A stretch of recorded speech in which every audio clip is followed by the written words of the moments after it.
हर महादेव श्री शिवाय नमस्तुभ्यम। तो सावन का पावन महीना चल रहा है और इस मौके को हमको बिल्कुल भी चूकना नहीं है और जो भी उपाय पंडित जी ने बताया है वो हमें ज़रूर से ज़रूर करना है।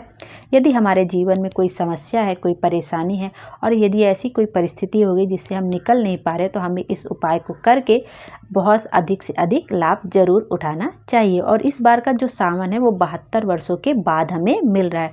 तो इस बार के सावन में भोले बाबा हमारी सबकी मनोकामना पूरी करे और हमारे जीवन को खुशियों से भर दे। तो चलिए देख लेते हैं आज का उपाय। मान लीजिए किसी के सर पे बहुत अधिक कर्जा है, वो कर्जे से एकदम लदालद है और उसका कोई पैसा लेकर चला गया और वो वापस नहीं कर रहा है, तब भी आप यह उपाय कर सकते हैं। और आप यह उपाय वह लोग भी कर सकते जिनका पैसा डूब गया है, कहीं बिजनेस में उन्होंने लगाया, पैसा डूब गया, कहीं पैसा फंस गया है, कोई लेके चला गया है, कर्जा उनके सर पे बढ़ता ही जा रहा है, कोई व्यापार व्यवसाय कर रहे हैं उसमें उनको सफलता नहीं मिल रही, उसकी वजह से उनके ऊपर कर्जा हो गया है, उन्होंने अपने किसी दोस्त को पैसा दिया था वो पैसा वापस नहीं कर रहा है, या कहीं ऐसी जगह पे पैसा फंस गया जहाँ से पैसा आ नहीं पा रहा है, तब यह उपाय आप कर सकते हैं। इस उपाय के लिए आपको चाहिए 5 बेलपत्र, 5 सफ़ेद फूल, जो भी शिव जी को पसंद हो। आप पारिजात का फूल ले लीजिए, बेला का फूल है, बस केतकी का फूल मत लीजिए क्योंकि वो शिवलिंग पर समर्पित नहीं होता है। और आपको चाहिए 5 पीले चावल, आखा चावल चाहिए। आप 5 चावल के दाने गिन लीजिए और वो चावल के दाने खंडित नहीं होने चाहिए, आखा होना चाहिए। यदि आप उसको हल्दी से पीला करना चाहें तो हल्दी से पीला कर लीजिए, क्योंकि चावल तो सफ़ेद होते हैं और हमको उसको पीला करना है तो हम उसको हल्दी से कर सकते हैं, नहीं तो हम अष्टगंध से कर सकते हैं, पीले अष्टगंध से कर सकते हैं, नहीं तो पीले चंदन से हम उसको पीला कर सकते हैं। आप चावल के दाने को रखिए अपनी हथेली पे, थोड़ी सी हल्दी डालिए, 1-2 बूंद जल डालिए और उससे हल्का सा मिला दीजिए तो पीले हो जाएंगे चावल।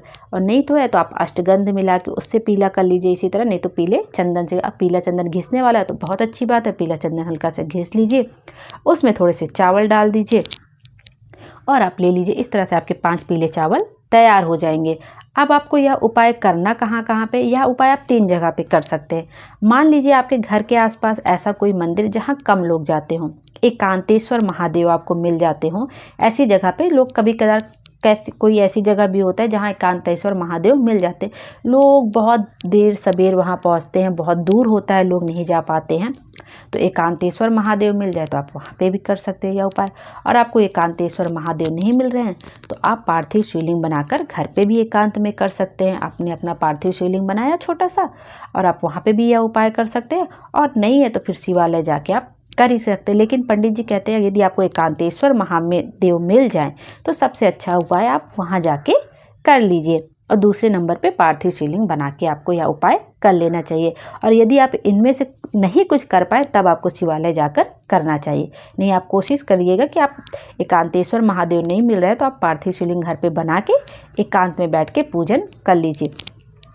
इस पर आपको सबसे पहले क्या करना है, क्रम है इसमें चीज़ों को चढ़ाने का। सबसे पहले आपको अच्छा तर्पित करना है। जो आपने 5 पीले चावल लिए हैं आपको सबसे पहले अच्छा तर्पित करना है, एक एक करके चढ़ाना है। श्री शिवाय नमस्तुभ्यम बोलते जाइए, नमः शिवाय बोलते जाइए, ओम नमः शिवाय बोलते, जो भी आपको इच्छा हो वो आप बोलते जाइए और एक एक दाना अक्षत समर्पित करिए। और उसके बाद आपको 5 सफ़ेद फूल समर्पित करना है एक एक करके। उसके बाद आपको 5 बेलपत्र समर्पित करना, वो भी एक एक करके। और यदि बस ध्यान रखिएगा कि सबसे पहले आपको अक्षत, फिर सफ़ेद फूल, फिर 5 बेलपत्र समर्पित करना है और श्री शिवाय नमस्तुभ्यम बोलते जाना। एक साथ बिल्कुल आपको समर्पित नहीं करना कि आपने पहले 5 बेलपत्र चढ़ा दिए, फिर 5 सफ़ेद फूल चढ़ा दिए, फिर 5, ऐसे नहीं, एक एक करके आपको चढ़ाना है। उसके बाद जिसने जो भी आपका पैसा लेके चला गया, जहाँ आपका पैसा डूब गया, उस व्यक्ति का स्मरण करना है, या जहाँ पे आपका पैसा डूब गया उस जगह को स्मरण करना है, या जिस काम में आपका पैसा डूब गया, मतलब जो भी आपको समस्या है वो आपको भोले बाबा को बता देनी है। उसके बाद आप यकीन रखिए कि आपका कुछ दिन में ही पैसा ज़रूर से ज़रूर वापस आ जाएगा, जो भी फंसा होगा। आपको ऐसे विश्वास के साथ या आपको भोले बाबा कोई नया रास्ता दिखा देंगे कि जिससे आप तरक्की कर सकते। देखिए, हम अपना पूरी श्रद्धा से यह उपाय करेंगे, उसके बाद भोले बाबा की मर्ज़ी कि वो हमें क्या रास्ता दिखाते। हमारा फंसा हुआ पैसा हमें ज़रूर मिल जाए, बहुत अच्छी बात है, नहीं तो वो कहीं कोई ऐसा रास्ता दिखा दे कि जितना हमें फंसा हुआ हमें उससे कहीं ज़्यादा से मिल जाए, तो भी बहुत अच्छी बात है। तो ये उनके ऊपर है कि वो क्या रास्ता दिखाते। इस तरह से आपको यह उपाय करना है। यह उपाय आप सावन के सोमवार में, शिवरात्रि में या प्रदोष पे कर सकते हैं, लेकिन आपको करना किसी विशेष तिथियों में ही यह उपाय है। अभी तो सावन का सोमवार 2 बचा, आप उसमें कर सकते हैं। शिवरात्रि चली गई, अब मिलेगी नहीं हम लोग को, और प्रदोष अभी एक है 17 अगस्त को, आप उसमें भी यह उपाय कर सकते हैं। तो इसको आप सावन के सोमवार, शिवरात्रि, प्रदोष पर कर सकते हैं और किसी विशेष तिथि पे कर सकते हैं। और इसको ऐसे डेली नहीं करना, आप सुबह या शाम कभी भी यह उपाय कर सकते हैं और इस उपाय को आप किसी विशेष तिथि में ही करिएगा। यदि इस उपाय को समझने में अभी भी कोई दिक्कत आ रही हो तो आप मुझसे कमेंट में पूछ सकते हैं। सबसे पहले आपको सफ़ेद जो अक्षत है, 5 पीले अक्षत वो समर्पित करने एक एक करके, फिर सफ़ेद पुष्प और फिर 5 बेलपत्र समर्पित। बहुत सारे लोगों का पैसा होता है जो कहीं फंस जाता है, उनके ऊपर बहुत सारा कर्जा होता है, तो उनको यह एक बार उपाय ज़रूर करके देखना चाहिए। यदि कर्जा किसी व्यक्ति ने आपसे लिया है तो आप उसका नाम बोलकर यह उपाय कर सकते हैं कि जब आपने सारी चीज़ें चढ़ा ली उसके बाद उस व्यक्ति को नाम स्मरण करना है, तब आप इस तरह से उपाय करके देखिएगा, आपको फल ज़रूर से ज़रूर मिलेगा। या जिस जगह पे आपका पैसा डूब गया उस जगह को स्मरण कर लीजिए, तब आपको आपको एक बार स्मरण ज़रूर करना है कि हाँ, हमारा यहाँ पे ऐसे पैसा डूब गया है, या मैंने उससे कर्जा लिया था, वो मुझे चुकाना है, मेरा पूरा नहीं हो पा रहा है, या जो आपका पैसा लेकर चला गया आपको उसका नाम और गोत्र बोल देना। तो इस तरह से बोल के आपको यह उपाय करना है। आप एकांतेश्वर महादेव आपको मिल जाए तो आप वहाँ पे यह उपाय कर लीजिए, पार्थिव शिवलिंग बनाकर कर लीजिए, नहीं शिवालय जाके आप यह उपाय कर सकते हैं। इस तरह से आपको यह उपाय करना है।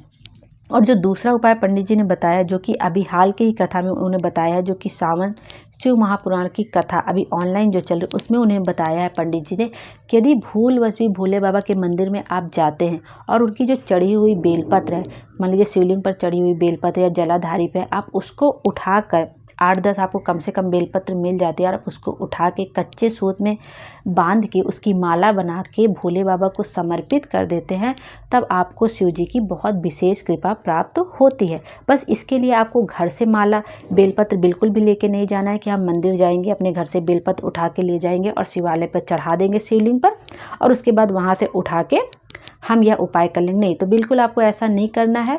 आपकी किस्मत होगी तो आपको बेलपत्र खुद पे खुद मिल जाएगी शिवालय में, शिवलिंग पर या जलाधारी। आप वहाँ से बेलपत्र भोले बाबा से पूछ के ले लीजिए कि हम आपको ही चढ़ाने के लिए बेलपत्र ले रहे हैं। फिर आप उसको बेलपत्र को धुल लीजिए अच्छे से। आप 11, 21, 51 जो भी आपको मिल जाए, 8-10 जो भी आप ले लीजिए।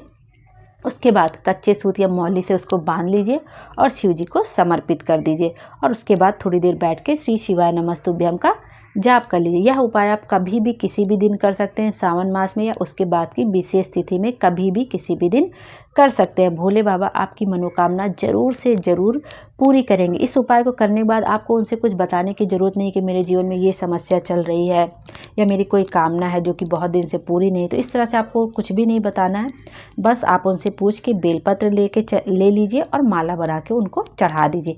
यदि आपको मिल जाए तो बहुत अच्छी बात है। यह उपाय करना बिल्कुल भी चूकिएगा नहीं इस सावन के महीने में।